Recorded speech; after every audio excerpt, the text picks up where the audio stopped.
Hi, guys. I'm Dr. Jenny White, a dentist in Sarasota, Florida, and her fearless patient, Susan, with our new and exciting podcast, Open Wide, Be Careful What You Tell Your Dentist. Over the past 25 or so years, I've been sitting in a little room talking to myself all day, and I've gained a lot of wisdom through that process, which I want to share with you.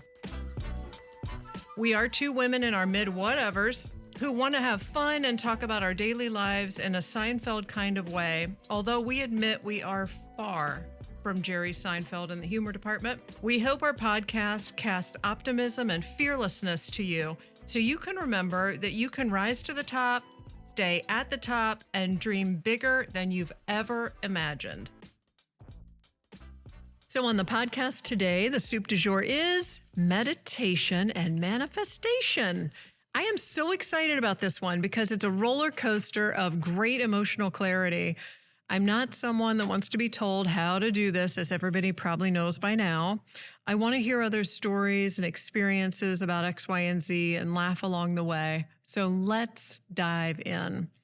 Let's talk about meditation, a wonderful pursuit of focusing the mind on a single thing to do to bring calmness, clarity, and concentration.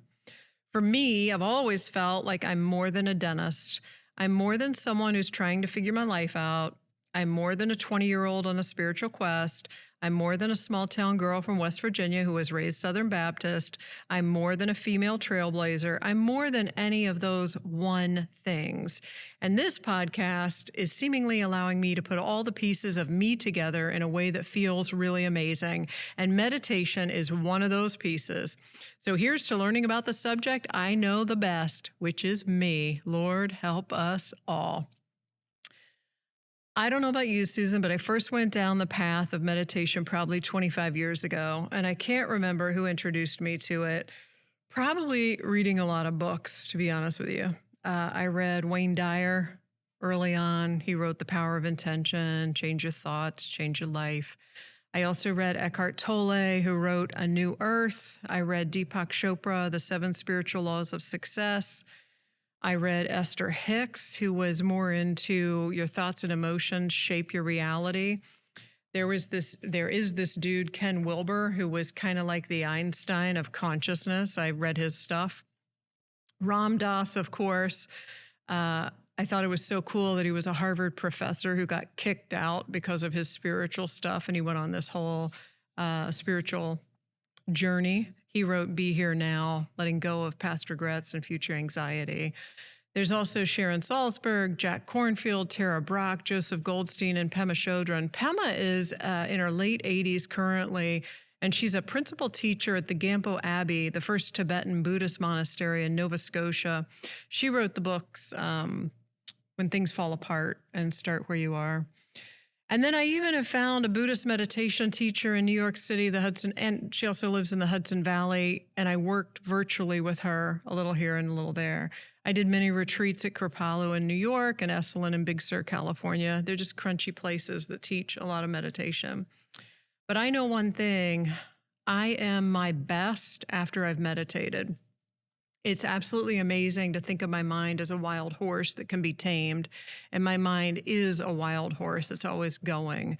And it's my personal determination and continually going back to my focus, my breath, my mantra, whatever, without judging myself, that does the taming. Susan, how familiar are you with meditation? Well, you have a much more dense background or relationship with meditation than I do. I do meditate with some frequency, but I haven't been to any of the seminars that you or the workshops that you mentioned. I'm pretty much self-taught, if you will, meditation, and I had a hard time learning how to meditate in the beginning because I couldn't quiet my mind. My mind was racing all the time. But I knew that I needed an antidote to that. So meditation, I don't even know how I discovered it either, but I discovered guided meditation. And that's where you listen to somebody walk you through what you should be thinking, what you should be doing, and then with soothing tones gets you into a place where you can quiet the mind. I like a guy by the name of Jason Stevenson. He's an Australian, so he's got a wonderful Australian accent, so that's easy to listen to. So he is generally the person I go to for guided meditation. So this is a long-winded way of saying I've been doing it for a long time, 10, 12, 15 years, not a whole lifetime as you have, but I mean, I've been doing it for some time, and I love it. And I agree that when I meditate, I come back out from that 30-minute session or that 60-minute session or however long I meditate for, feeling balanced. We talk a lot about that, and feeling rejuvenated. So yeah, it's a very important part of my life. And I don't think it matters how we got into it. I think it matters just that we are into it. I agree, but except if somebody's listening who isn't into it, I would really encourage them to find somebody that can take them to guided meditation, because it's easy that way. I like the guided also because my mind is like a wild horse, as I mentioned. I have a very strong mind, and having a teacher walk me through it. But of course, like Goldilocks, I don't want it too guided. I don't want it too, I don't want too many words. So you kind of have to try a couple different teachers and see who resonates with you. Well, I also think you can release the whole guided part after you finally get a cadence going in your own. I don't really need guided as much anymore, although I do love listening to my favorites. But yeah, it's a way to get started. I also love this app. It's called the Insight Timer app. And it basically is a gong or a bell, and you can set it for 10 minutes, 1 minute, 30 minutes, 70 minutes, whatever you want. And it will gong kind of when you're halfway through, and then it'll give you another gong when you're finished. So in the middle of my meditation, as I'm sitting there and I'm thinking, oh, how much longer? How much longer? And I just kind of peek down at my phone. I can see, oh my gosh, I'm almost done. I'm just going to, breathe, go back to the breath, go sit there. And Sharon Salzberg is a guided meditation teacher that resonates with me. She's known for her loving kindness meditation. And I use that quite a bit. I just sit comfortably. I close my eyes. And I just repeat phrases, or I just try and feel my breath. And when my mind wanders, I just bring my attention back to my breath and the phrases that I'm saying in my head. And I try to not judge myself. Although, in the beginning, I usually meditate for about 15 minutes. But in the beginning, it was a struggle for me to meditate for 1 minute. It was crazy. I thought 1 minute, anybody can do 1 minute. But to sit down and be silent for 1 minute with yourself, it takes some practice. At least it did for me. Yeah. It did for me. I spend a lot of time in a place that's got nature, it's surrounded by nature. And I love it there because it's total silence. And you really get to know yourself a lot better when you can sit in silence and just sort of listen to your body and listen to nature. It's very, very soothing and very cathartic and very balancing. They always say when you're really stressed out, step number 1 is to get into nature. And in the morning, sky before screen, meaning look at the sky before you look at your phone, which I think we mentioned in a past one. I wanted to talk a little bit about my first trip to Kripalu. Kripalu is, it's a famous yoga center. And I went many, many, many years ago. I couldn't even tell you how long ago, but I'd never done yoga. I didn't pay attention to the fact it was a famous yoga center. So I'll never forget it. I got there and I was told I had a roommate. She's a woman from New York City. And I thought, oh, goody. And the retreat we were attending was a silent retreat, meaning we're not speaking in or out of the class. We're not talking while we eat. We are totally silent. We have this little badge pinned to our shirts that says silent, so people wouldn't talk to us. The doors didn't have any locks on them at this time. They had zero air conditioning. The place smelled like a locker room, a nasty, sweaty locker room. And most people that were there were as flexible as Gumby. And there I was, a dentist from Florida, trying to figure it out. There were no phones. They had a few pay phones down in the front room. Your cell phone didn't work. So I got there, I saw this, I freaked out, and I called the local cab company. And I said, take me to the nearest town with a hotel. Get me out of here. And the cab driver, who was absolutely the perfect person for me at that time, ended up counseling me on how to manage my first trip to Kripalu, not to give up and to not run away. He told me, don't run away. So after wandering around a small nearby town and probably buying half of the town, because retail therapy is helpful at times, he took me back to Kripalu and my adventure in silence started. But it was not silent. My roommate and I became such fast friends. We decided to ditch some of the classes, go down to the beautiful lake, hang out. We told stories about our upbringing and our struggles, what we're searching for in life. And at the end of this, I felt like not only could I be silent, because we did do some of it, but I knew they taught us meditation, and I could do downward dog.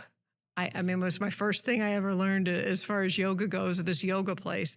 So check mark on two things I'd never done before, and I was so proud of myself for taking a situation where I thought immediately, get me out of here, and sticking with it and persevering, which is sort of what meditation is when you sit down. When I first sat down to meditate, I wanted to get up. This isn't going to work. I can't, I've got to get the laundry. I've got to get, and the phone and the thing. That happens. Your mind won't shut down, right? Right. But sticking with it is proof that you come out of it stronger. You build the muscle. Yeah. You build the muscle. Yeah. And, it has so many benefits, meditation does. It reduces anxiety and stress. It helps with your well-being, and it helps with your emotional regulation. You promote mindfulness when you do meditation. Your sleep is better, I think. There's just a lot of benefits to taking the time to learn how to do it and do it. Yep, I agree. Again, I just try to meditate for 15 minutes, and I'm not perfect. I'm not a 7-day-a-week meditation person. Are you? Do you manage? Not 7 days a week, but 4 for sure. Yeah. Yeah. I try for 3 or 4. 3 or 4 is like my golden number because I don't get intimidated by it. I don't feel stressed out by it. And I don't have to do it Monday through Friday. It's not a job. Yeah. It's something that I look forward to. And I know I'll be better at the end of it. You just feel so much better afterward. I agree. Yeah. Exactly. Speaking of feeling better, can we pause and breathe and take a sip of your refreshing cocktail of the podcast? Okay, sure. So what's in this lovely beverage we have here today? Okay, so first of all, it's called Meditative Mud. I don't think that's the official name for it, but that's what I made up. And it's a latte. And what's interesting is you can buy these individual servings of latte from the frozen food section of any of your supermarkets. And so it's one of those and some rum mixed together. And it's really called latte and rum, but I'm calling it Meditative Latte. Yeah.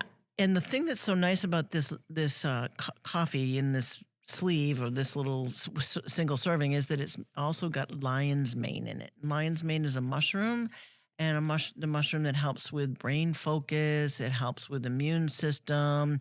It helps with depression a little bit, and it's got lots of minerals and vitamins. So cheers to Meditative Mud. Cheers to some mud. Yep. So it's got, it really is much, it's just 2 ingredients. It's this sleeve of this latte, it's called. You can get at the supermarket, and then some rum of any dimensions that you want, and ice. And could I propose a name change for this drink? Yes. I think, wait, hang on. Let me take one more sip here. I just had my thought. I think this is called chocolate rum. This tastes like chocolate. It does taste more chocolatey than coffee. It has a lot of rum. There's a lot of rum there. Rum. Yeah. So obviously you can moderate that as you need to. But I love the fact that you called it Meditative Mud. That's awesome. Trying to match the podcast. So creative. That's so creative. So, I thought, even though I'm not a tell you how to do it type of person, I just wanted you guys to visualize what I actually do. And then maybe, Susan, you could tell them what you actually do to quote unquote meditate. And most of the time, I get up pretty early in the morning to do my routine. And there's a little company, probably not little, probably huge, in New York City called Walden. And they sell meditation cushions, which I love. They're filled with buckwheat kernels, and they just take the shape of you. And it's a round cushion. And then I also bought like this bigger square cushion that the round one sits on. So as my legs are crossed, my knees don't hit the floor. So I sit there, I close my eyes. My legs are loosely crossed because, again, I'm not flexible like Gumby. And I cross my legs and I sit there and I set my Insight timer app for 15 minutes and I hit start and I just breathe. And initially, I never understood what it meant when they would say, feel your breath. I thought, how do you feel a breath? So for me, I would focus on saying the word inhale and exhale and inhale and exhale. I did hear somewhere that they call it a box breath. And they even do this in the military, like with the special forces and things, to calm the nervous system down. You can do any number you like, but you can inhale to a count of 4, hold for a count of 4, exhale for a count of 4, hold for a count of 4. So for me, I was doing the inhale, 2, 3, 4, 5, hold, 2. And I would do a box breath while sitting on the cushion. And believe me, I wasn't starting at 15 minutes, but I worked up to 15, and 15 is good for me because it doesn't feel like a job. And that works. And then at the end of it, I open my eyes and it's almost like, and I know this might sound a little woo woo to people, but it's almost like you see your room with different eyes. The things that were bothering you, the chip paint, the way that that dresser needs to be pushed back another inch, it's not lined up right, or whatever, it just doesn't matter anymore. So for me, that's what I do 3 to 4 days a week. The breath work part of meditation is super, super important. To your point, there's I forget the name of it. There's a yoga expression for this kind of breathing that you've just described, a very deep breathing, but it calms the nervous system. So that's the first and foremost thing you need to master in meditation, which is super easy to do. You just take deep breaths, hold them for a little bit, and exhale. A lot of people exhale loudly, like to really get rid of the breath, but breath work is super, super important. I don't have the same kind of meditative, things that you do. I tend to either sit straight in a chair, close my eyes. Sometimes I'll have headphones on if I'm doing guided meditation, sometimes not. Or lie down. I also like meditating while I'm lying down. I don't have a special cushion or any of that kind of stuff. It's simple and easy to do. And I do it anywhere. Like I can do it in the car if I'm if I'm waiting for somebody in the parking lot or something, I can do it then. It's so easy to just draw on this technique for however short or long period you have when you need it. So, yeah. And truth be told, I probably bought the cushion from Walden, which is amazing, by the way. I probably bought it when I was worried about how I looked meditating. I want to look a certain way. Nowadays, I'll meditate in a chair. I'll meditate in the airport, sitting there waiting for a plane. I'll meditate. Like, you don't need anything. You just need yourself, your breath, and close your eyes. Yeah. I have a great app on my phone that's just all noise. So it's either white noise, pink noise, green noise, brown awesome. noise.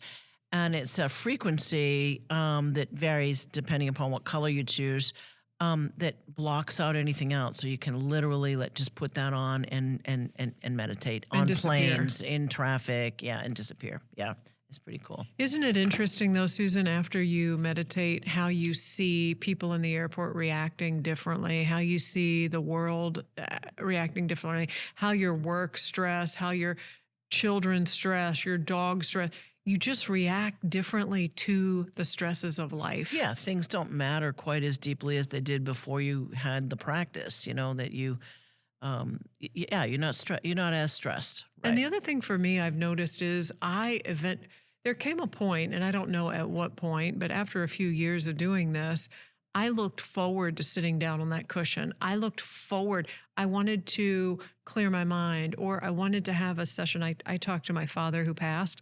I wanted to talk to my father for 15 minutes or whatever. I look forward to this process. It's not a job. No, it's not a chore, for Right. sure. It's definitely something that's pleasurable. Right. Once you master it. It took me a while, and it was hard in the beginning to quiet my mind, as we mentioned earlier. But once you do that, it's a real pleasurable experience that you look forward to. I agree. And you hear so many people talking about meditating, all the celebrities, famous athletes, everyone. The benefits outweigh any of the cons. So I highly recommend that everyone get on the meditation train. And if you don't know anything about it, just start by reading books. Pick up a book about it, or whatever they do nowadays, a Kindle or listen to a podcast or whatnot. Yeah, just get going with it because it is something that can carry you through life. It's a game changer. It really is. Yeah. Yeah. Speaking of game changers, we have that fun little tip of the podcast, and I'm super excited to hear your tip for this podcast. Okay. So the tip of the podcast today is, you know how sometimes when you have a roll of tape and you can't find the end? I hate that. I hate that. I Drives hate me that. crazy. Well, now all you have to do is take a ballpoint pen, make sure that the pen part is out. Or you don't even have to do that. Run it down the center of the tape until you find the piece that is the beginning and end. Now, this particular tape that I have is a little thicker so you can actually see it, but on most tapes you can't. And then just run it, and that it connects with that, and it opens up the tape. Yeah, so that's my... So you know my fascination with duct tape. I mean, I have 47 rolls of duct tape. Whatever you need, I have it. And I can't find the beginning of 46 of them.